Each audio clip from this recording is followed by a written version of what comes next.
Just to make sure that you just said you're a Republican advocating for the Republican Party to fall apart. Well, I think over time, that's what has to happen. Wow. I think both parties, not just the Republican Party, I think the Democratic Party as well. If you ask the average libertarian who their favorite congressman is, chances are they'll say the name Justin Amash, which may prove fortunate for him because Amash is sounding less Republican by the day. As a critic of executive power and champion of constitutionalism, the Grand Rapids native has become a leading thorn in the side of Donald Trump, serving as one of only 2 GOP co-sponsors of a bill calling for an independent investigative commission into the president's Russia-related behavior, frequently calling out the administration on social media, and finding himself on the receiving end of a White House call to get primaried. Reason caught up with Amash at Freedom Fest in Las Vegas, and the congressman wasted no time distancing himself from his own political party. And I'm joined today by the great libertarian-leaning Republican congressman from Michigan, Justin Amash. Congressman, thank you for joining us. So libertarian is fine. Yeah, okay, you're already amending it. You're going rogue. So we're recording this on Friday afternoon. A lot of stuff has happened in the last 36 hours in Washington having to do with President Donald Trump. He gave an interview with the New York Times in which he said if he had to do it all over again, he wouldn't hire Jeff Sessions because Jeff Sessions recused himself for Russian investigations. He called into question the integrity of a lot of people in the Justice Department, kicked the tires on potential pardons for his kids or other people in the administration, and generally is starting to put pressure on the special counsel Robert Mueller and don't get too far out of your lanes and this type of stuff. As someone who co-sponsored, one of the 2 Republican co-sponsors, if I know this right, of a bill in Congress to investigate the president or set up a special commission. What's just your general reaction to this behavior over the last 36 hours?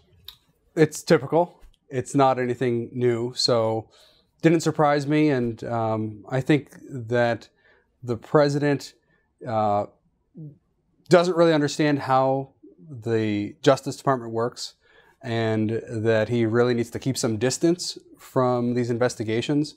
But, it's Donald Trump, and he's going to do what he's going to do. What if he fires Robert Mueller? If he pre-pardons somebody close to him, is that a constitutional crisis? I don't know. I don't know the history on pardons and whether that would be a major problem constitutionally. But the president has a lot of authority to fire people within the executive branch. So setting aside the constitutional concerns, because I think you can at least make some arguments. I don't know whether they hold water. Setting aside the constitutional concerns, there are ethical concerns, there are rule of law concerns. So we want to make sure that when a president is in the White House, that he's living up to all the ethical standards, that he is allowing the system of justice to work itself out the way it's supposed to work without interference. And there are those concerns. So I don't want to go the constitutional route yet on this kind of thing, but certainly there are rule of law and ethics concerns. If he does do something like that, is there does that kick in a remedy? Should there be some action that hasn't been taken so far taken as a result of that? Well, there are always political consequences. So polling numbers will change if people think that the president can't be trusted. There are those political realities, and you'll have more and more Republicans who are uncomfortable with the way the White House is operating. So I think over time, that's probably what will have the biggest impact here. Whether it will impact the president's behavior over the next few years, I don't know. But it might have an impact over the next election cycle. You have one of the great Twitter feeds out there in Congress, and a week or 2 ago, you tweeted something along the lines of, having principles is better than just resorting to whataboutism all the time. Do you see a lot of whataboutism happening from your caucus these days when it comes to treating with and reacting to actions of President Trump? Yeah, it's not just from Republicans in Congress. Democrats in Congress do this too, and so does the general public. I think we should be concerned about hypocrisy, where one side is doing something, we think it's okay, and then the other side does something and we think it's bad. And so there are reasonable concerns about hypocrisy, but that doesn't mean that every time President Trump or Republicans do something, we should just say, well, the Democrats did the same thing, because there's no accountability then. At some point, people have to decide to make the change themselves. They can't always blame the other side and say, well, the other side did the same thing. That's how you get these third world despotic systems where everyone says, well, the other side does it, so we just want our strong man to beat up on them when he's in power. And you see that all around the world, Venezuela, other places where people's rights are restricted on the basis of our guy is in power now, we should do the same thing that they did to us. Do you feel like the Republican caucus in particular has been exercised, as someone, you're a critic of congressional inaction and abdicating its responsibility, do you feel like Congress has been doing well in its oversight responsibility of the executive branch under President Trump? Not so well, just right? Or what's your assessment of that so far? Not so well. The number of committee hearings has dropped significantly. When you had the Obama administration in charge, you had a lot of Republicans making sure that we were investigating every little detail, and now you don't have that as much. And you certainly have many members who are concerned about what's going on, but you don't have it to the same degree. And that's not to say that in any particular situation, the president is necessarily doing something wrong. Right. But we always have to stay on top of things as a Congress. That's part of our role, to have oversight. And I think it's good for everyone if we oversee the executive branch and find that nothing was wrong in a particular situation. That's better for everyone. It's better for Republicans, it's better for Democrats, it's better for the country. Let's talk a little bit about other ways that Congress abdicates its responsibility. This week, if I'm not mistaken, the authorization for use of military force was in play as part of the Defense Authorization Act, and it kind of vanished overnight. What happened there? What's the status of that? Yeah, it was in a defense appropriations bill, and then it was seemingly stripped out. So the idea was to restrict the government from using that old authorization for use of military force on whatever they want today. So there is a lot of pressure in Congress on leadership to do something new, to put a new authorization in place if we want to go after ISIS, if we want to do things in Syria and Yemen and other places. There should be a new authorization. It doesn't make sense now, so many years later, a decade and a half later, to be using the same authorization as though we are fighting the same war. It's a different group of actors.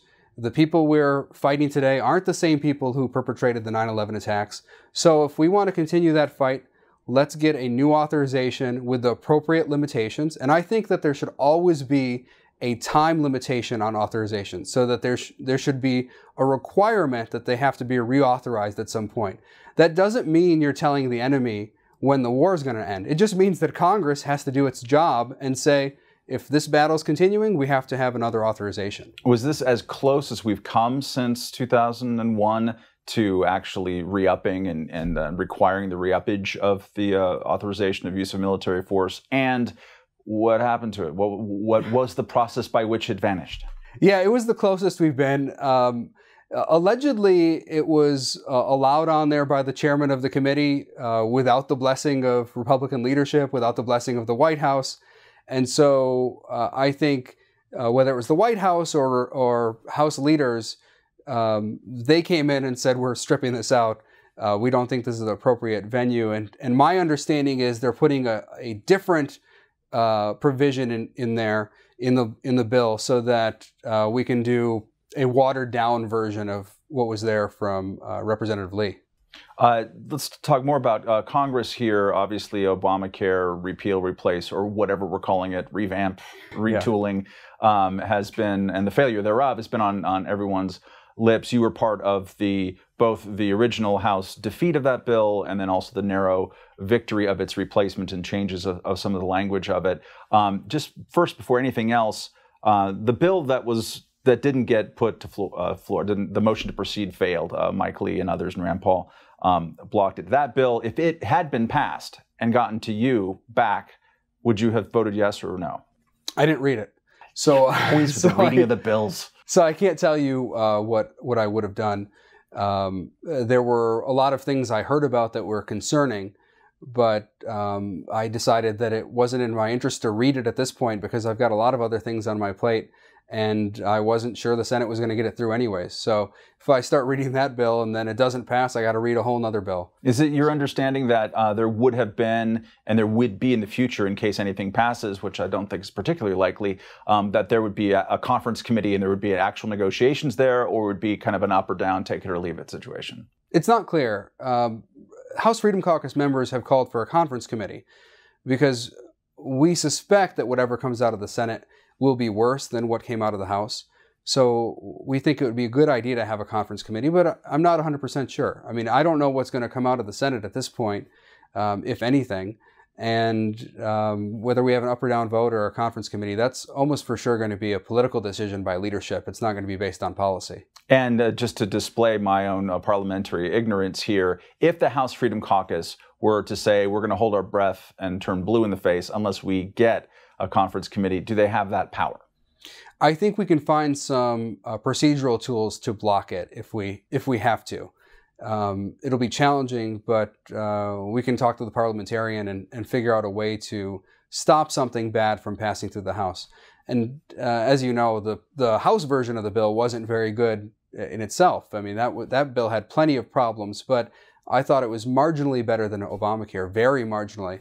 So if the Senate bill is any worse than the House bill, it's in trouble. And it's marginally better and also passed by a margin, passed by 4 votes, which is slim margin. 2 people who can flip. At the time, I was critical of the House Freedom Caucus, and I know some of the people who work for the leadership there are unhappy with the way that I characterized the turning of events there. It's shorthand TV. You say things like Donald Trump put a lot of pressure on Mark Meadows and they changed their mind. And they said it's overly simplistic. So can you correct my misapprehension? Mark Meadows, the chair of the House Freedom Caucus, has had quotes along the lines of, hey, when the president calls you and then the vice president calls you and says, get a bill done, you're going to work to get a bill done. And I take that, perhaps naively, as maybe the president is putting a lot of pressure on people who don't like to feel pressure, and that's affecting their moods. Am I being too cruel in my assessment here? Mark Meadows is a Southern gentleman, and he tries to present things in a way that I think are not going to be too upsetting to the White House or to leadership. He's doing his job as the chairman of trying to work with everyone. I think that it wasn't pressure from the White House or pressure from leadership. It was that we had put together an amendment that we thought would marginally improve the bill, make it better than Obamacare. And when that was sufficiently supported, we had the group move in that direction and move on board with that amendment. But it wasn't pressure from the White House or leadership. Your friend Thomas Massie, who's just like you, except even more, described all of this as the equivalent of some kind of hot potato, or everyone knew that the next guy was going to be the one to block this from happening. Is that how do you respond to that kind of characterization of a bill that not many actual policy analysts from the libertarian or conservative point of view, like I think basically one, liked it, and it's hysterically and historically unpopular? Was there a feel, and you know, actually a lot of your colleagues like Mark Sanford, when talking about why he voted yes, was like, well, let's keep the discussion going, which is almost saying, you know, I don't want it to stop on my watch. Let's have conversations later. Was there an element to let's just kind of keep putting off D-Day on this thing? For some people, I think that was true, that they wanted to just move it along. From my perspective, when you look at a piece of legislation, you see, does it move us marginally in the right direction? And if it does, you vote for it. The other stuff is very hard to predict. All of the long-term strategy, is it going to come back? How's it going to look? So you have to look at that piece of legislation and really focus on, does it improve things marginally? And I thought it did. And I agree with your assessment and others' assessment that it's not a good piece of legislation, just like Obamacare is terrible. But if it's marginally better than Obamacare, that's what you do. And every member of Congress does that. Even the people who were concerned about this piece of legislation, on other bills, they'll tell you, oh, we're moving it along marginally, so they'll support those bills in all sorts of other areas. I mean, what were people doing from 2010 to 2017? There's there's a lot of politics around Obamacare. So very successful politics, I might add. Is it that people weren't doing the policy work and the actual harder political work of working with your own colleagues from your own party and hashing out the huge chasm between the Rand Pauls and Susan Collinses of the world. What happened? Why was this such a kind of oh, hey, it's November 9th, 2016. What are we going to do about this thing that we've been talking about for 6 years? There was a lot of policy work. There were a lot of proposals out there, a lot of ideas, and some of those were incorporated into the bill. I think Republicans made a strategic mistake years ago when they started talking about repeal and replace and keeping particular provisions from Obamacare. If you start to talk about keeping this provision or that provision, you end up having to keep a whole bunch of other stuff, or just restructuring it in a way that essentially keeps the same bill in place. So I always thought it was a mistake to talk about keeping the particular pre-existing conditions provisions, or the particular provisions on community ratings or regulations. There are ways to address those concerns. For people who have pre-existing conditions, there are ways to address that. But to say that you're going to keep it the way it is, that was a mistake. So when the bill came to the floor, when we had this new bill come to the floor, it was inevitable that it was going to keep a lot of Obamacare in place because too many promises were made by Republicans. And I think a lot of Republicans also didn't think that we would have the White House, and didn't see an opportunity that would come along in the near future to repeal Obamacare. So they made these promises that they're going to repeal it, and they made other promises that they're going to keep parts of it if push comes to shove. And now they're in this dilemma where they want to keep parts of it, but keeping parts of it means essentially keeping most of Obamacare in place. And their promise to repeal has been shown to be not a true promise, not something that they ever intended to really follow through on. I want to repeal Obamacare and still support a full repeal of Obamacare. I think we should start over. We should repeal Obamacare, and this is something that should be handled at the state level. Jeff Sessions, Attorney General, this week expanded, rolled back very modest reforms that had been made under Eric Holder about civil asset forfeiture, which is legalized theft by cops, to put it, my spin on it at least. Mm-hmm. You've been a big critic of that. I think you have a bill introduced to do something about that. Talk a little bit just about first your reaction to that, and what are the prospects that Congress will react to what is a very unpopular practice. To the extent that Americans know about this, they hate it, and rightfully so. Is there an actual possibility for Congress to act in a corrective way to this? Yeah, so Senator Paul has a bill right now. I'm working on something that is more comprehensive. His bill reforms civil asset forfeiture in a way that I think is positive and moves us in the right direction. But I'd like to see something more comprehensive. I'd like to wipe out civil asset forfeiture at the federal level and at the state level. So my office is currently drafting legislation. It's taken a while because there's a lot of parts of the code that you have to work through.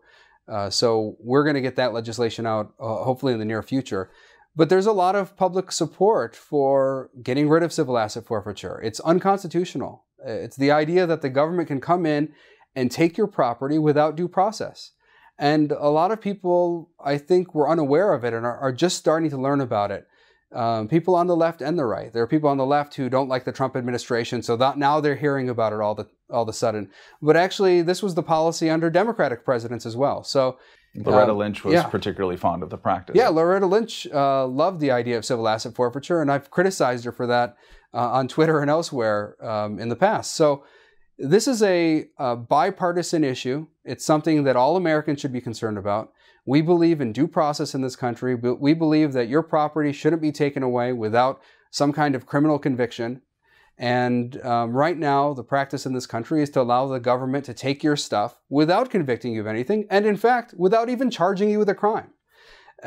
So it's pretty outrageous. And I think most conservative and libertarian commentators out there are saying this and pointing it out to people. So I think we'll have some momentum on this. So you're going to wipe it out at the state level too? You're going to make it a federal crime to do this? Or? Well, there's a 14th Amendment that protects due process at the state level. It doesn't allow the state to do these kinds of things either. So our Constitution allows us to draft legislation at the federal level that would restrict the state's ability to violate people's due process. What else have you seen from Attorney General Sessions that has set off your alarm bells? Everything. I mean, whether it's indefinite detention, there's a whole host of things out there. The drug war, his belief that we should continue to prosecute people for minor drug offenses. But at the same time, those are things that Congress has a duty to change. So if we don't like the way the law is being enforced, if we think that Jeff Sessions should spend his time on more important matters, then we have a responsibility to change the law. So let's change the law. Let's change the law on civil asset forfeiture. Let's change the law on sentencing. Let's change the law on indefinite detention. Let's change all these laws, and then there's no excuse for the Attorney General to do the wrong thing. Exim Bank. So listen, we've been talking about criminal justice reform for 3 or 4 years, and a lot of like sort of surveillance post-Snowden revelation reform and all these kinds of things. The Exim Bank was euthanized for like a week and a half at some point, and it seems to be rising up. Talk me specifically about what you're trying to do with murdering that crony capitalist thing in its sleep one more time. But like, why can't Republicans do even like Republican things, right? I've been asking myself that question for a long time. But the Export-Import Bank is a no-brainer. It's a corporate welfare bank. We should do away with it. I've had legislation over the past couple terms to get rid of the Export-Import Bank, to phase it out. So it's actually a pretty modest piece of legislation. It gives them a little bit of time to phase things out. But the Export-Import Bank should go away. We shouldn't be financing other countries to purchase stuff from big corporations in the United States. That's just a transfer of wealth from everyday Americans to these big companies. And they'll say to you that, it doesn't cost anything, but taxpayers are on the hook. So if you used normal accounting principles, you'd see that taxpayers are on the hook for the liability here. And we have a major problem that has to be addressed. So let's get rid of it. And in many ways, it's a symbol of other types of corporate welfare at the federal level and at the state level. So let's get rid of it, because I think it's a pretty easy target. It's a target that's right in front of us, and they don't have the number of board members necessary right now to operate. It hasn't been operating really the way it's traditionally operated for the last 2 years because of the lack of board members. And the world hasn't fallen apart. Boeing still exists. All these other companies are still doing just fine. So we can do away with it and help out regular Americans. They'll tell you as well that small businesses benefit from this, but actually it's a very small percentage of businesses that benefit from this. So we're talking about a fraction of a percent. And all of these people are essentially paying taxes, whether it's small businesses or individuals, are paying taxes to help support something like the Export-Import Bank, but very few get any benefits from it. Starting with Ron Paul's run for presidency, which I think helped at least partially inspire you, and the Tea Party movement of 2009 and 2010, there was this kind of creation out of the ether of a liberty movement, and it felt like there was some momentum going in this direction on the Exim Bank and other things that we've talked about elsewhere. And now we have a president and a movement around him that's pretty nationalist, pretty populist, which is not necessarily in a very libertarian direction, although there are big exceptions on regulation. Mm-hmm. And then on the left, it's just going straight Bernie Sanders here on economic policy, which is very hostile to a lot of issues of economic freedom. What happened to the liberty movement, or are we thinking too much in terms of high-profile national politics? Well, there's always been a strain of nationalism within parts of the liberty movement. There was, in some sense, an alliance between libertarians and some people who had more nationalistic views, whether it's on economics or other issues, against the establishment. So they had allied themselves against the establishment. And now that you have President Trump, who's very clearly in one of the camps there, many people who were part of the liberty movement but were more on the nationalistic side now don't want anything to do with the libertarian part of that movement. And I think that's caused some friction. And maybe it's time for people in the liberty movement to rethink some of those alliances, think about some of the principles that we hold. We believe in free markets. We believe in people being allowed to trade and live with whoever they like. And we don't need the sort of nationalistic side of it undermining those principles, because they're in conflict. And if you look back on people like von Mises or Hayek or others, they spoke very negatively about this nationalist strain. They didn't like the idea of nationalism in a country. They thought it was a very bad idea and dangerous to liberty. On your Twitter feed, you have pinned a George Washington quote warning about parties and factions. I've seen over the last month you've had events with a couple of high-profile Democrats and libertarian-leading ones, to be sure, Jared Polis and Beto O'Rourke. What are you doing? You going rogue? What are you doing here? I think the parties are a problem. That became more clear to me when I entered Congress, and now I've been in Congress for a few years. I can see that a lot of the inability to move forward on more libertarian ideas is because we have this two-party system that really controls all of the levers. And you have Republican leadership that basically decides all of the outcomes in advance and doesn't allow issues to be debated on the floor. And I believe that a lot of these libertarian views would be successful in a floor vote if they were allowed to be debated. But we don't have that opportunity under this leadership team, and you're not going to get that opportunity under Democratic leadership.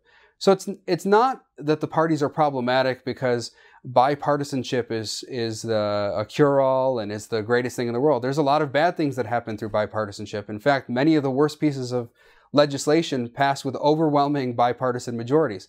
So it's not a call for bipartisanship, it's a call for non-partisanship.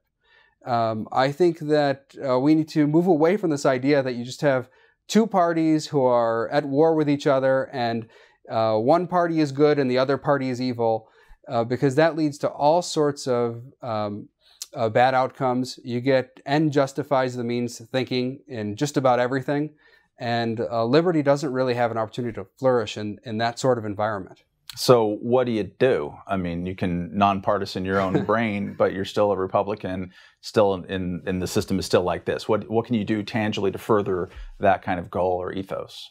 Well, I'll keep speaking about it, for one thing. I speak to young people all the time and try to encourage them not to be beholden to these two parties. They don't have to be Republican or Democrat. They can be something else. Right now, I would say that the largest group out there are independent people who aren't aligned with one of the two parties. So we need to make sure that the next generation is thinking about this, and hopefully over time, these two parties start to fall apart. They're getting smaller each year, which is why I think the partisan rhetoric is getting elevated, because they're actually smaller and smaller each year, and they're becoming more extreme.